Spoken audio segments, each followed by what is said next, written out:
Field Service Europe, representing the Field Service blog, and I'm talking to Kiran Ganji. Hi, Dev.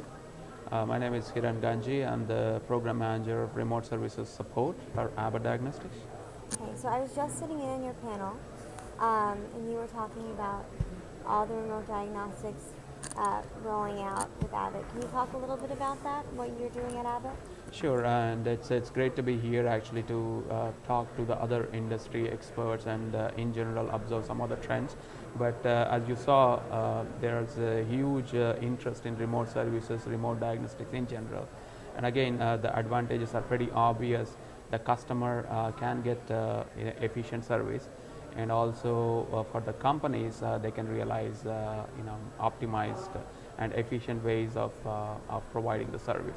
So it's a win-win if you see. But again, there were quite a few questions and on remote services, and particularly I think there's good interest from other companies to understand what Abbott Diagnostics, how we are using remote services in general. Right. So Abbott obviously is a medical company. So where do you see the opportunity with remote diagnostics? Right. So at Abbott Diagnostics, remote diagnostics, remote troubleshooting has been in place for over 10 years now.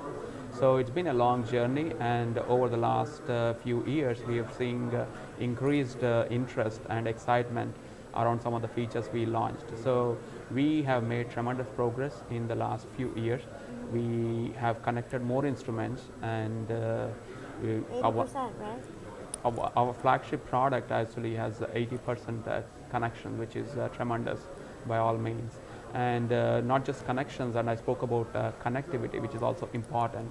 And I keep taking the analogy of getting a cell phone that makes you connected, but again, you need the coverage, the signal to be able to communicate, unless you want to play Angry Birds or something. But well, that's one use of cell phones now. But again, key is not just connecting the instrument, but also keeping up the connectivity, and also some of the features which we launch or which we can use over that connectivity. So we have launched some key features, including sending information to the customers over the connection, which just actually makes things efficient for the customer. They don't have to go to the website to download and install using a CD. They just click on their instrument, click, and they get the new configuration installed. Asset is what we call. So it's improved both the customer workflow and also made things efficient for us. Right. How far away do you think we are in the field service industry to being making machine-to-machine connectivity like an industry standard?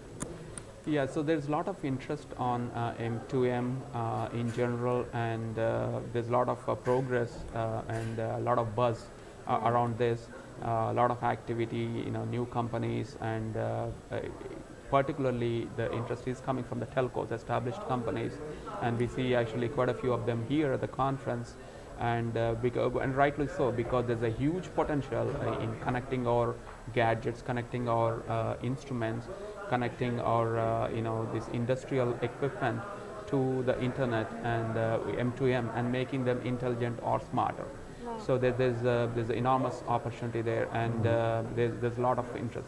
So I believe actually as can be expected in any nascent industry or things which are evolving. So things are a bit I would say fragmented. Right. At this point, but I'm pretty sure that as the interest sustains, as we see more and more novel applications, novel companies doing some great things with M2M, I believe there will be some sort of streamlining in the near future. Definitely. How are you training your techs to be able to kind of circumnavigate all these remote diagnostics, all these new technologies that you're rolling out at Abbott? Right. So training and communication is an absolutely essential part, as you would imagine. So these are some of the tools which are available on the desktop, on the laptop, and also on the smartphones nowadays, and tablets. So it's essential that we take into account the user feedback while building these applications or while creating the workflow for the new workflows using the new tools. So we do that. We do have process in place where we work with different areas, and obviously not everyone, but we take into account the user feedback during the creation of the tools. One of the tools we launched recently is a proactive service tool, and one of the aims as a product design we kept in mind is that it should be absolutely easy for the call center technicians and the field service users to be able to receive the messages or to use the proactive service. So this was a key goal, and we just had launched this last year, middle of last year, and within no time we saw that so many engineers have logged on and have started using this. So that tells you something about the process and about things we did right. So we're absolutely pleased that we got the field excited, and also they have started using this without much effort, if you will.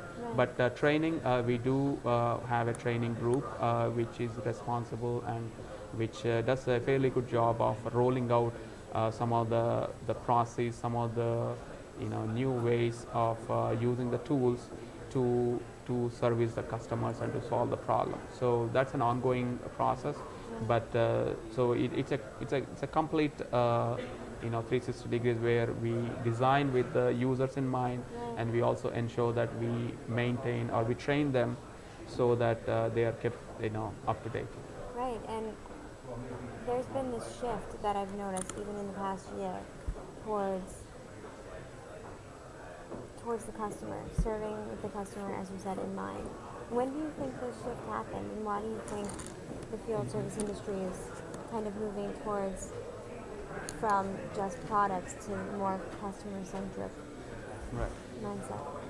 So in general, we've seen as the industries mature, one of the things we've seen happen is moving from products to service. Right. And service, as we all know, is a people-intensive, is a people-driven aspect of the business. So there is but if you look at our industry, it's becoming service is becoming increasingly important. And I would say actually customers were always keen on getting good service. They always wanted the best service. But recently, because of all some of the things which is happening around, and also this some of the instant gratification, we sort of expect from either our TVs to download the movies we want and watch it whenever they're released instantly, I guess, and quickly. So we are seeing this in other aspects of our life, and that's driving actually some of our customers as well. You sort of expect very quick results and very quick and very efficient and much better service. So that's true of our products and the service we deliver as well. So I'm the customer, and it's become that in today there are also avenues for customers to vent out their frustration, if you will, much more ways, and much more quickly they can reach other people, if you will. So for companies also, it's a additional responsibility, but it's a very good opportunity to listen to the customers, but also capture their imagination, and by servicing them better. But I would say the change has been over the few years dictated by some of the other things which are happening around us, and that kind of it becomes the expectation. And we learned actually in one good presentation today, and I think he summarized well, the customer expectations are only increasing. Yeah. And they sort of see that in every other thing, every other product they use. So and we have to, as companies, we have to live up to the expectation or try our best meeting their expectations. Well, Kiran, thank you so much for being with us here at Field Service Europe. Hope you're enjoying the conference. Thank you, Deanna. Thank you very much.